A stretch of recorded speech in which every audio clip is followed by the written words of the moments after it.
Anyway, kinumpirma na rin kasi ng Department of Justice ni Secretary Vida, nagpa-press conference po ito. At sinabi niya, wala na sa Prague si Ginoong Saldico. Alam mo, hindi sa akin sinabi ni Zaldico kung kailan siya umalis ng Prague. Pero ako, alam ko as of Saturday 17, wala na siya sa Prague. In fact, ang duda ko umalis siya sa 16 pa lamang. No? Matapos na maanunsyo nga ng presidente yung fake news na siya ay na-apprehend sa Prague. No? Pero nakumpirma ko on the 17th, wala na siya sa Prague. So, sinong pinuntahan ni Secretary Vida? Hindi ko na po alam, no? Kasi ako naman ang ginawa ko dahil ako'y nag-aalala rin na baka may mangyari dito kay Zaldico at importante ang mga sinisiwalat na mga bagay-bagay ni Zaldico. No?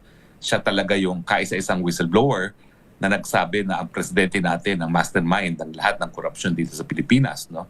So minabuti ko actually na kumuha ng abogado, tanyag na abogado, Vice President ng European Criminal Bar, at siya na ang nagsabi sa akin kung ano yung nangyayari kay Zaldico. At as of Saturday, wala na siya ng Czech Republic.